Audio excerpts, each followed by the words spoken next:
지금 이 순간도 세계 경제의 판도가 조용히 뒤바뀌고 있습니다. 표면적으로는 미국이 빚더미에 앉아 허덕이고 중국은 거대한 자본으로 다른 나라들의 채권을 사들이며 경제 패권을 차근차근 쌓아가는 것처럼 보이죠. 그런데 정말로 그럴까요?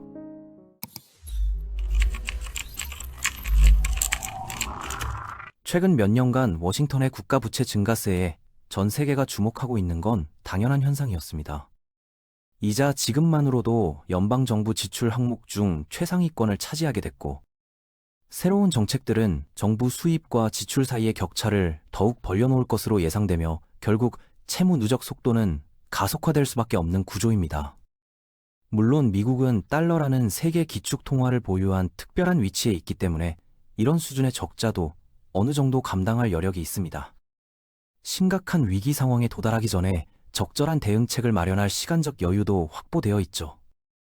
하지만 현재 미국 연방정부는 인류 역사상 명목상 가장 많은 채무를 안고 있는 주체가 되었거든요. 결국 누군가는 이 모든 빚에 대한 대가를 치러야 할 것입니다. 미래 세대 근로자들이 더 높은 세금 부담을 져야 할지, 모든 국민이 인플레이션이라는 형태로 대가를 지불해야 할지, 아니면 다음 세대가 완전한 경제적 붕괴를 경험해야 할지 말이죠.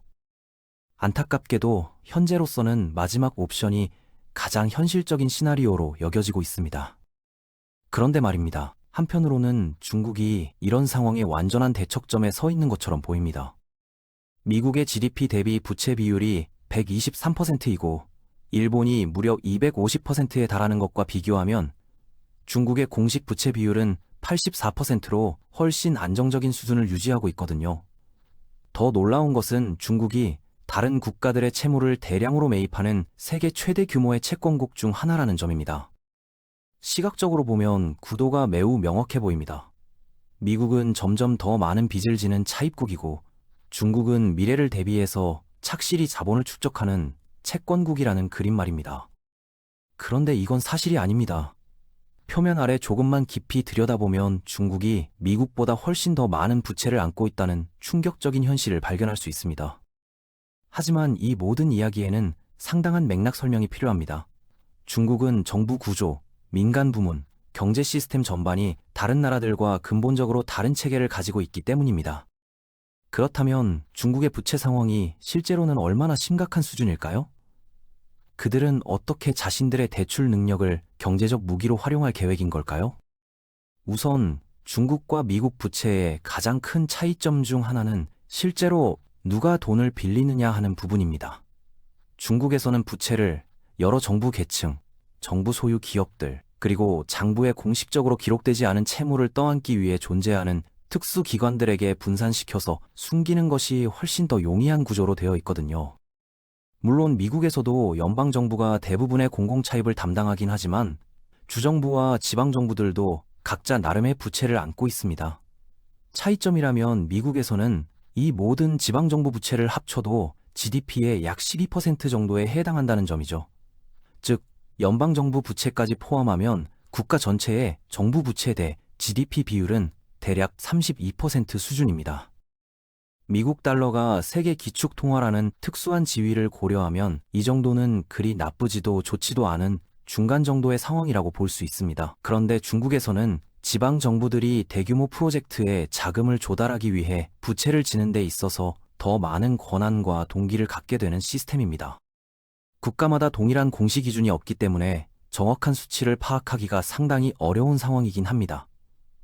하지만 보수적으로 계산해 보더라도 2023년 기준으로 중국의 지방 및 지역 정부가 보유한 부채는 최소한 12조 6천억 달러에 달했습니다. 이는 국가 전체 경제 규모의 약 76%에 해당하는 엄청난 수치죠. 전체적으로 보면 중국 정부 부채는 현재 GDP의 160%에 달하며 이는 미국보다 약 30% 정도 높은 수준입니다. 문제를 더욱 복잡하게 만드는 요소는 중국에서 국유 기업들이 이익을 주주들에게 돌려주려는 사기업의 기능과 당에서 설정한 목표를 달성하기 위해 운영되는 정부 부서의 기능을 동시에 수행한다는 점입니다. 예를 들어서 중국 건설 엔지니어링 총공사는 연 매출이 3,200억 달러가 넘는 세계 최대의 건설 회사입니다.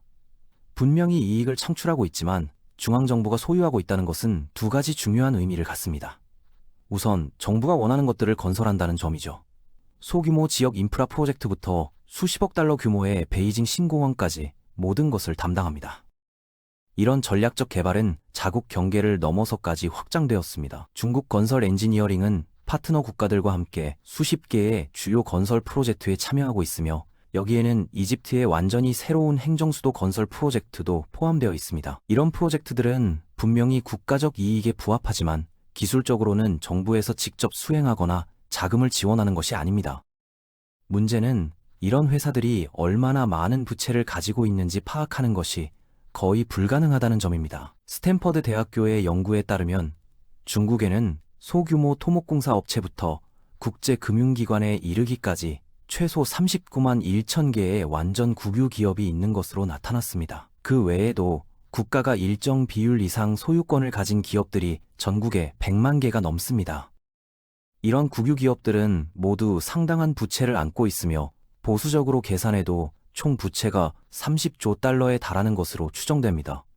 만약 이들 기업이 채무 불이행 상황에 처한다면 정부는 자신들의 지시를 따르는 기업을 잃거나 아니면 이들을 구제하기 위해 나서야 하는 선택의 기로에 서게 될 것입니다. 어느 쪽이든 중국 정부가 중국 경제에서 각종 업무를 수행하는 데 사용하는 다양한 수단들을 모두 합치면 부채가 GDP의 300%를 넘는다는 것을 의미합니다. 그런데 상황은 여기서 더 나빠집니다. 이는 모두 여기 분모에 표시된 중국의 GDP 수치가 실제로 신뢰할 만하다고 가정한 것인데 이 부분은 아무리 호의적으로 봐도 상당한 논란의 여지가 있는 부분이거든요. 많은 경제학자들이 공식 통계에 의문을 제기하고 있으며 독립적인 연구진들은 보고 과정에서 일상적으로 발생하는 부정확한 부분들로 인해 중국 경제가 공식적으로 발표된 것보다 20%에서 60% 정도 작을 수 있다고 시사하고 있습니다. 이는 이런 부채 수치들이 보수적으로 계산해도 GDP의 최대 450%에 달할 수 있다는 것을 의미하는데 이는 미국보다 3배나 높은 수준입니다. 나쁜 소식은 여기서 끝나지 않습니다. 미국과 유사한 거대한 경제 규모에도 불구하고 중국은 여전히 미국과 동일한 수준의 차입 신용도를 갖지 못하고 있습니다. 미국의 부채 등급이 AAA에서 AAE로 시간이 지남에 따라 하락하고 있다는 점에 많은 관심이 집중되었죠. 대부분의 신용평가 기관들은 지속적인 대규모 차입, 권장 수준을 밑도는 세수입, 그리고 몇 달마다 한 번씩 부채 한도를 둘러싸고 벌이는 치킨 게임 등의 복합적인 요인으로 인해 이런 등급 하락을 단행했습니다. 반면 중국은 AAA, AAA, AAA, AAA 등급이 아니라 단지 A 등급에 머물러 있습니다. 이 등급도 나쁘지 않은 수준이긴 하지만 대부분 신용평가 기관들이 여기에 내재된 위험을 인식하고 있다는 의미이고 이는 중국이 축적해온 모든 부채에 대해 더 높은 이자율을 지불해야 한다는 뜻입니다. 그런데 실제로는 그렇지 않습니다. 이 영상을 제작할 당시 10년 만기 미국 국채 수익률은 약 4.5%였습니다. 동일한 만기의 중국 국채 수익률은 1.7%에 불과해서 거의 3분의 1 수준이었죠. 그럼 여기서 무슨 일이 벌어지고 있는 걸까요? 왜 상대적으로 위험성이 높은 중국 정부에 돈을 빌려주는 사람들이 있을까요?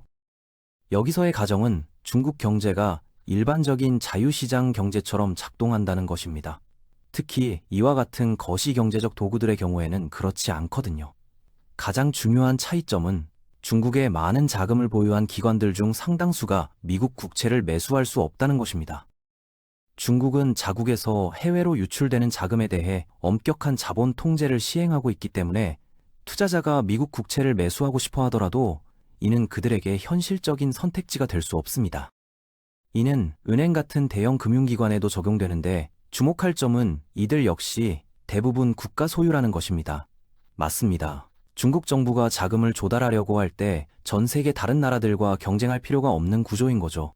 또 다른 문제는 중국 내부에서는 다른 대안이 그렇지 않다는 점입니다. 미국 같은 일반적인 경제에서 채권 수익률이 낮으면 투자자들은 더 나은 수익을 얻을 수 있는 주식, 부동산 또는 대체 투자 같은 다른 자산으로 자금을 이동시키려는 동기를 갖게 됩니다. 이는 일반적으로 이자율이 낮으면 주가가 상승하는 이유 중 하나이지만 중국 투자자들에게는 이와 같은 선택권이 사실상 존재하지 않습니다. 경제학자들은 주식시장이 경제 전체가 아니라고 항상 말합니다. 보통은 이것이 시장 수익률이 지속적으로 전체 경제 성장률을 앞지르는 이유를 설명하는 데 사용되지만 중국에서는 정반대 상황입니다.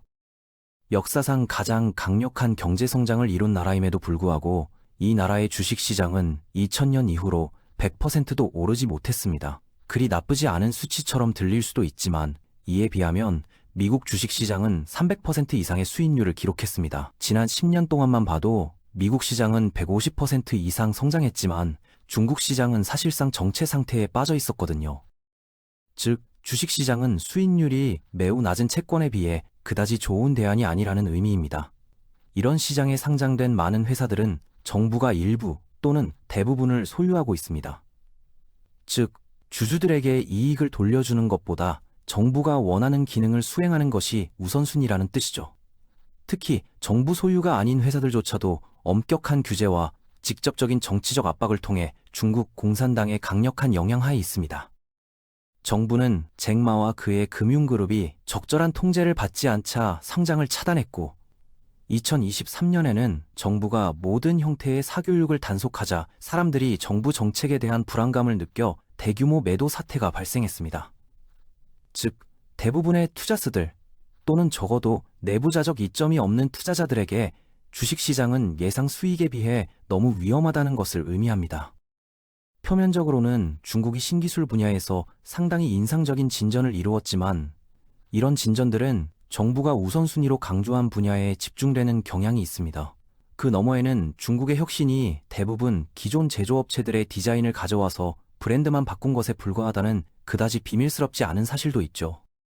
이를 넘어서 얼마나 활발한 기술 개발이 이루어질지는 여전히 불확실한 상황입니다. 이게 실제로 문제가 되는 이유는 중국 가계에서도 돈을 많이 사용하지 않기 때문입니다. 미국 GDP의 약 68%는 가계 소비로 설명됩니다. 미국인들은 놀라운 소비자가 되는데 매우 능숙해졌기 때문에 비교를 위해 전 세계 평균은 56% 정도입니다. 중국에서 가계 소비는 GDP의 39%에 불과합니다. 물론 이 나라는 전반적으로 미국보다 훨씬 가난하기 때문에 쓸 돈이 적긴 하지만 일반적으로 경제학자들은 실제로는 그 반대를 예상합니다. 가난한 나라는 국민들이 기본적인 생필품을 유지하는데도 소득의 더 많은 부분을 써야 하기 때문에 총 생산량의 더 많은 부분을 소비에 사용해야 하는 것이 당연하며 대체로 그런 일이 일어납니다. 하지만 중국은 다릅니다. 공평하게 말하자면 오늘날 이 나라는 중산층 국가이지만 2000년대 초반만 해도 이 나라 사람들은 거의 돈을 쓰지 않았습니다. 그래서 이 나라는 막대한 수출을 통해 많은 돈을 벌어들였지만 소비는 하지 않았고 주식시장은 대부분의 일반 투자자들에게 거의 외면당했습니다. 그렇다면 이 모든 돈은 어디로 가는 것일까요? 물론 최근까지 매우 인기를 끌었던 자산 종류가 하나 있는데 바로 부동산입니다. 부동산은 여러 면에서 부채 문제와 직접적으로 연관되어 있습니다. 중국 부동산은 세계에서 가장 큰 자산 클래스입니다. 이 나라는 세계의 공장이었던 시절에 축적한 부를 부동산 투자에 직접 투입했죠. 이로 인해 많은 문제들이 발생했습니다. 일반적으로 주택 가격이 평균 소득의 5배를 넘으면 해당 도시에서 주택을 구매하기 어렵다고 간주합니다. 예를 들어 로스앤젤레스의 경우 약 7.5배입니다. 시드니는 13배이고 런던에서는 평균 주택 가격이 평균 소득의 19배에 달합니다. 그런데 베이징에서는 그 숫자가 35배에 가깝습니다. 저축률이 높아서 돈을 투자할 곳이 없어지면서 부동산은 단순히 주거에서 자산으로 전환되는 것을 넘어서 더욱 발전했습니다. 이제는 사실상 유일한 자산 클래스가 된 거죠. 이로 인해 이 나라는 가계부채도 천천히 늘어났으며 대부분은 점점 더 감당하기 어려워지는 부동산 구매에 사용되었습니다. 부동산 위기 자체가 하나의 심각한 문제이고 이 말 그대로의 카드로 만든 집이 무너질 가능성은 중국에서 매우 현실적인 위험이지만 이로 인해 또 다른 이상한 문제가 발생했습니다. 바로 디플레이션입니다.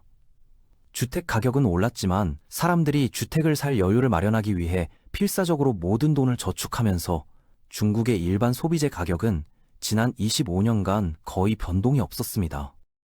그 나라는 물건을 만드는 데는 정말 뛰어나지만 사는 데는 정말 형편없는 거죠. 그래서 공급이 수요를 앞지르게 되고 이것이 논리적인 결과입니다. 이건 좋은 문제처럼 들릴 수도 있지만 사실은 그렇지 않습니다. 가격이 정체되면 소비나 투자에 대한 동기가 사라지기 때문에 경제가 침체되거든요.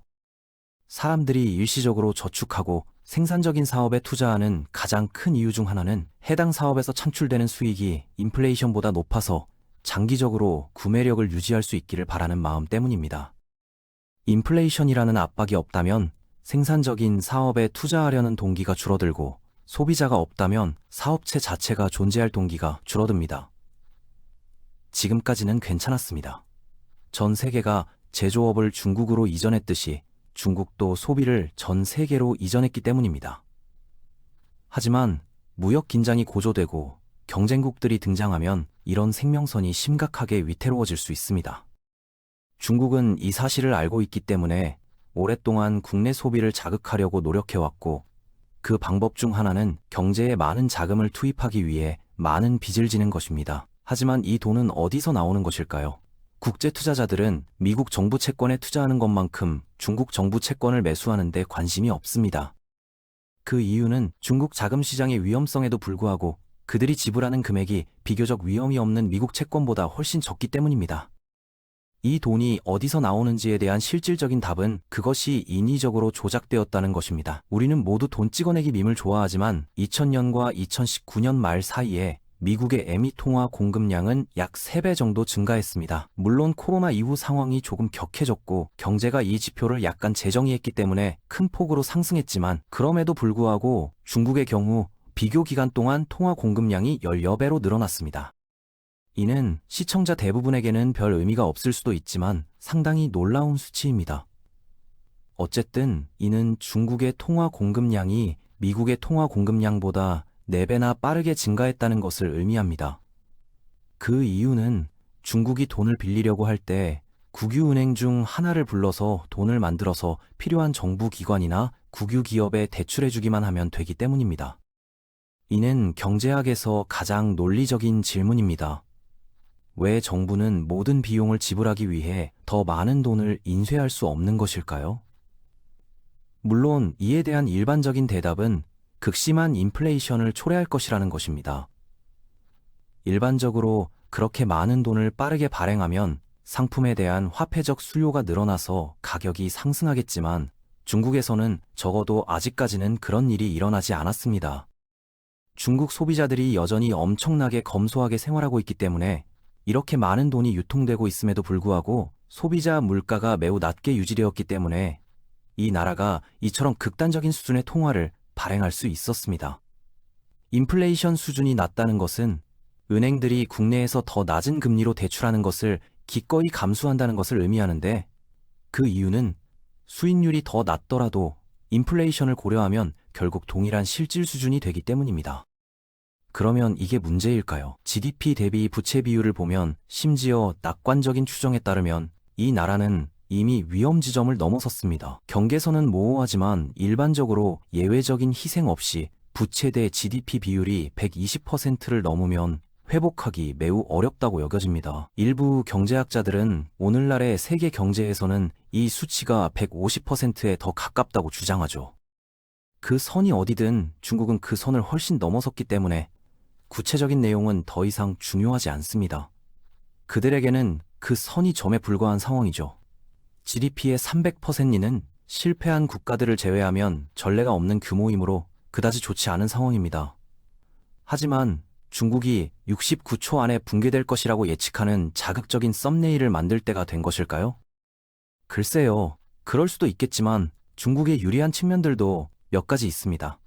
일반적으로 우리가 개인적인 차원에서 부채를 고려할 때 2가지 비율을 고려합니다.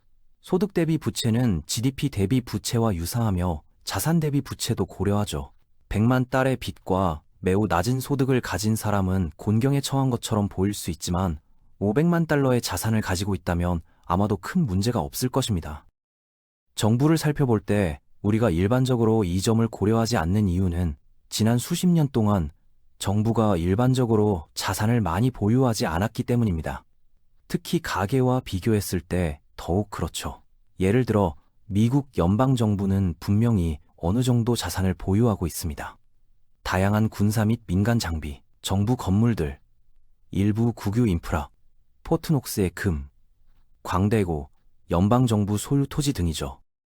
하지만 이 모든 것들은 부채에 비하면 상대적으로 부수적인 것에 불과합니다. 재정관리청은 이들 자산의 총 가치가 약 5조 6천억 달러에 달할 것으로 추산합니다. 그렇습니다. 별로 많지 않은 금액이죠. 하지만 30조 달러에 달하는 부채와 15조 달러에 달하는 자금이 부족한 약속들을 의미 있게 줄이기에는 충분하지 않습니다. 또 다른 점은 이런 자산들 중 상당수가 정확히 유동적이지 않다는 것입니다. 실제로 서부주에서 연방정부가 보유한 토지를 매각해서 일부 부채를 갚는다는 이야기가 점차 늘고 있습니다. 하지만 그렇게 많은 부동산을 시장에 내놓으면 지역 경제가 상당히 불안정해질 수 있으며 결국에는 폭락 가격을 받아들이지 않고는 수십 년이 걸릴 것입니다. 어쨌든 그렇기 때문에 미국과 대부분의 선진국에서는 별로 고려사항이 아닙니다. 하지만 중국은 다릅니다. 정부는 공식적으로 중국의 모든 토지를 소유하고 있으며 수십 년간의 임대 계약을 통해 임대하고 있습니다. 하지만 이미 임대가 확정된 토지를 고려하더라도 특히 상업 중심지 주변은 여전히 가치가 높습니다. 더욱이 이 모든 국유 기업들은 가치가 있고 유동성이 매우 높습니다. 많은 기업들이 이미 소수의 주식을 증권거래소에 상장해 놓았기 때문에 정부는 필요하다고 판단될 경우 이를 매각할 수 있는 수단을 이미 갖추고 있습니다. 또 다른 더 즉각적으로 고려해야 할 점은 대부분의 공공서비스 기관들이 정부 소유라는 점입니다. 즉, 이는 부채에 더해 지속적인 비용이 발생하지 않는다는 것을 의미합니다. 중국 사회과학원 추산에 따르면 중국 정부의 순자산은 약 40조 달러에 달합니다. 다시 한번 상기시켜드리자면 이 모든 자산의 정확한 가치를 매기는 것은 언제나 어려운 일이며 정부 기관에서는 약간 과장된 숫자를 내놓을 동기가 있습니다. 우리가 참고할 수 있는 다른 유일한 숫자는 국제결제은행에서 발표한 것으로 순자산이 약 20조 달러라고 추산했습니다. 어느 쪽이든 정확한 숫자와 관계없이 중국의 GDP 대비 부채가 엄청나게 심각한 반면 순자산은 대부분 경쟁국들에 비해 훨씬 건전하다는 것은 분명합니다. 이는 또한 부채를 갚는 것이 훨씬 용이해진다는 것을 의미합니다. 미국에서 정부 부채가 늘어나면 가계의 재산도 늘어나는 것과 거의 완벽하게 상관관계가 있습니다. 어떤 식으로든 세금이 낮아지고 정부 지출이 늘어나서 개인들에게 돌아가기 때문입니다. 경제학자 리차드 베이그가 1년 전에 이에 관해 강연을 했는데 유튜브에서 무료로 볼 수 있습니다. 물론 모든 가구가 경기 부양책의 혜택을 똑같이 누리는 것은 아니지만 이는 전혀 다른 논의 주제입니다. 요점은 이를 철회하면 가계 재산이 동일하고 반대 방향으로 감소하는 결과를 낳을 것이라는 점인데 이는 정치적으로 인기가 없을 뿐만 아니라 경제적으로도 불안정해지고 세 수입이 감소하는 결과를 초래할 가능성이 높습니다. 중국에서는 가계에서 돈을 끌어낼 필요가 없습니다. 대부분의 부채가 정부 자산을 늘리는 데 사용되기 때문에 이론적으로는 제한 없이 부채에서 벗어날 수 있기 때문입니다. 고려해야 할 또 다른 사항은 낮은 이자율입니다. 낮은 금리로 큰 빚을 갚는 것은 높은 금리로 작은 빚을 갚는 것과 동일한 상환액을 받을 수 있어서 정부 예산에 동일한 순 부담을 주며 앞서 살펴보았듯이 운이 좋은지 의도적인지는 알 수 없지만 중국 정부는 매우 낮은 금리로 빌릴 수 있습니다. 하지만 이렇게 많은 정부 기관들에 대한 부채를 분산하는 것은 실제로는 정부 시스템에 해를 끼칩니다. 물론 중앙정부는 낮은 금리로 돈을 빌릴 수 있지만 지방 정부들은 위험성이 더 높고 국립은행에 대한 직접적인 통제력이 없기 때문에 훨씬 더 많은 비용을 지불해야 합니다. 그리고 그 이상으로 국유 기업들은 종종 10%에 달하는 높은 이자율을 지불합니다.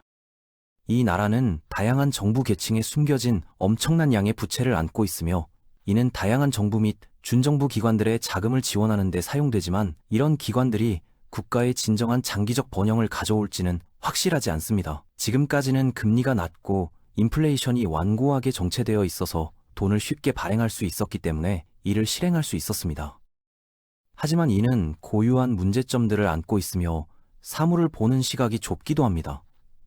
인플레이션은 낮을 수 있지만 일반적으로 측정하는 방식, 즉 소비자 물가지수나 기본적으로 가계 지출의 평균을 나타내는 가계용품 바구니에서만 낮을 수 있습니다. 네, 물론입니다.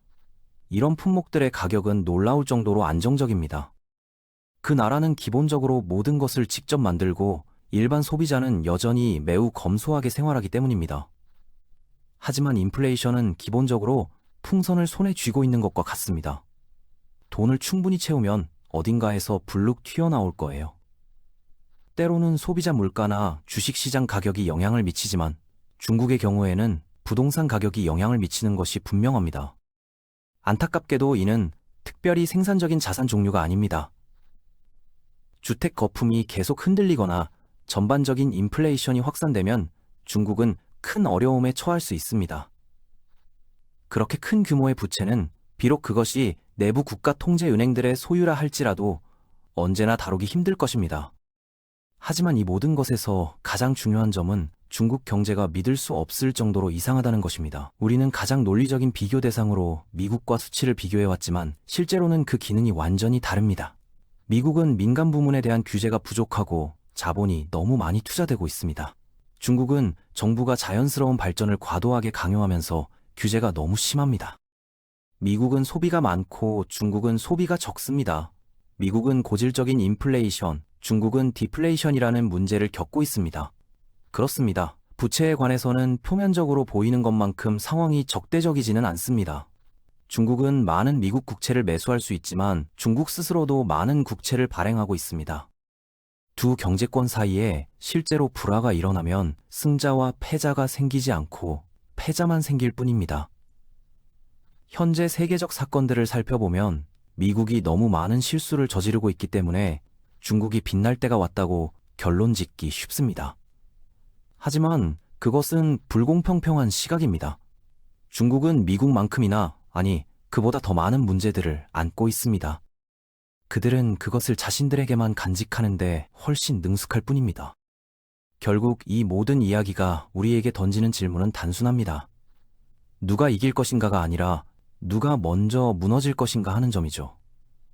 미국과 중국, 두 거대한 경제 강국은 각자 다른 방식으로 시한폭탄을 안고 있습니다. 미국은 투명하게 드러난 부채 문제를 안고 있지만 달러라는 강력한 방패와 세계에서 가장 역동적인 민간 경제 시스템을 보유하고 있습니다.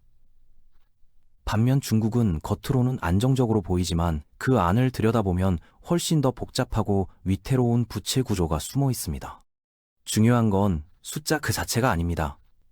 GDP 대비 300%의 부채든 160%의 부채든 결국 문제의 본질은 그 경제 시스템이 얼마나 유연하게 대응할 수 있느냐 하는 것이죠. 그리고 역설적이게도 중국의 강점이라고 여겨졌던 중앙집권적 통제 시스템이 오히려 가장 큰 약점이 될 수 있습니다. 시장은 비효율적일 수 있지만 적어도 정직합니다. 위기가 오면 신호를 보내죠. 하지만 모든 것이 통제되는 시스템에서는 그 신호들이 억압되다가 어느 순간 한꺼번에 터져나올 수 있습니다. 그리고 그때가 되면 이미 손 쓸 수 없는 지경에 이를 수도 있습니다. 물론 중국이 내일 당장 무너질 것이라고 말하는 건 어리석은 일입니다. 그들은 여전히 엄청난 제조 능력과 거대한 국내 시장, 그리고 막강한 정부 자산을 보유하고 있으니까요. 하지만 동시에 중국이 미국을 대체할 새로운 경제 패권국이 될 것이라고 단정하는 것도 똑같이 순진한 생각입니다. 진실은 그 중간 어딘가에 있습니다. 두 나라 모두 각자의 방식으로 지속 불가능한 길을 걷고 있으며 결국 둘 다 고통스러운 조정 과정을 겪어야 할 것입니다. 다만 그 과정이 어떤 형태로 나타날지, 그리고 누가 더 잘 견뎌낼지는 시간만이 알려줄 것입니다. 한 가지 확실한 건 세계 경제의 미래가 이 두 거인의 부채 게임에 달려있다는 사실입니다. 그리고 그 게임은 지금 이 순간에도 계속되고 있습니다. 조용히, 그러나 확실하게 말이죠. 침묵의 분석가였습니다.